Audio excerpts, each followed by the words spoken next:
Cette mise au point du ministère de l'Énergie sur les revenus issus de l'exploitation du champ pétrolier de Sangomar, elle intervient suite aux rumeurs selon lesquelles le Sénégal ne percevrait que 25 francs sur 1 million de francs de pétrole vendus.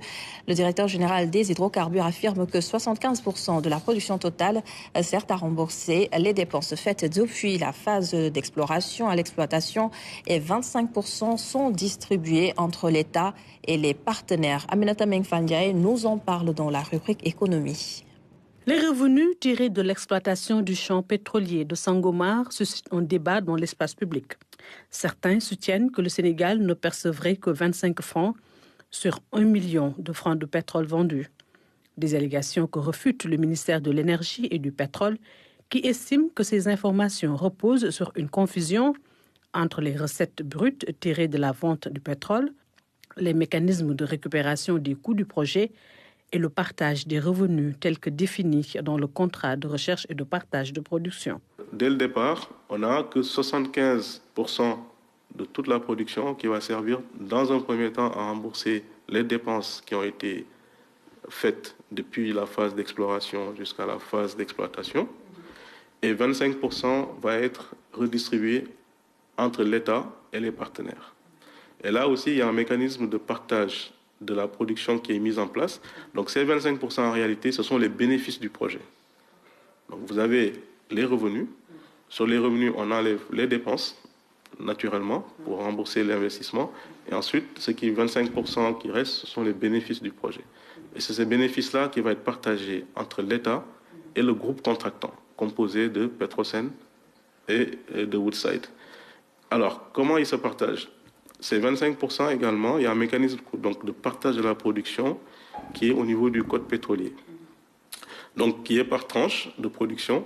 Donc, en fonction de chaque tranche, donc, il y a une part qui va à l'État. Alors, ce qu'il faudrait rappeler aussi, c'est que les 75% qui ont servi à couvrir les dépenses du projet, donc c'est également, donc Petrosen récupère au prorata de ses parts de production, sa part de participation du projet dans les 75% et également Woodside récupère pour pouvoir rembourser ses créances.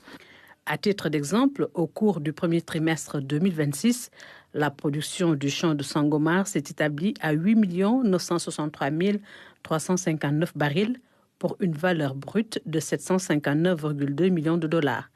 Sur cette production, l'État a reçu 437 839 barils, correspondant à une valeur de 37,1 millions de dollars. Aujourd'hui, si on prend le premier trimestre de 2026, effectivement, les bénéfices générés par le projet aujourd'hui sont autour de 114 milliards de francs CFA environ. Donc ça, c'est les bénéfices générés par le projet de manière globale, si on enlève les charges sur le revenu.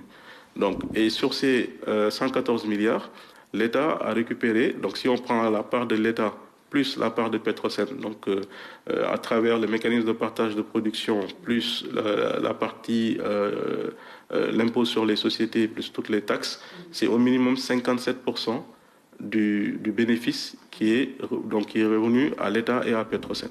Donc cela représente environ 65 milliards de francs CFA sur les 114 milliards qui ont été générés comme bénéfice au premier trimestre. Le champ pétrolier de Sangomar confirme ainsi ses performances avec des perspectives positives.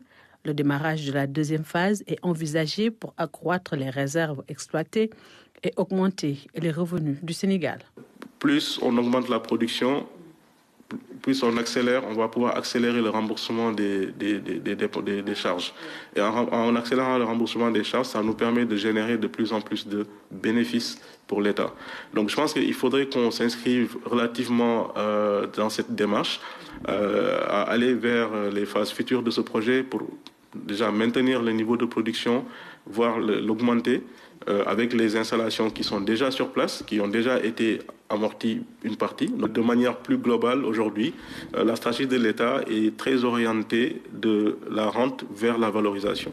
Donc c'est vraiment là que l'impact va être important sur la réduction justement des coûts d'énergie au niveau des populations, au niveau des entreprises pour relancer la compétitivité, pour aussi mettre en œuvre toute la dynamique d'industrialisation donc qui fait partie aujourd'hui, qui a été inscrit dans l'agenda national de transformation.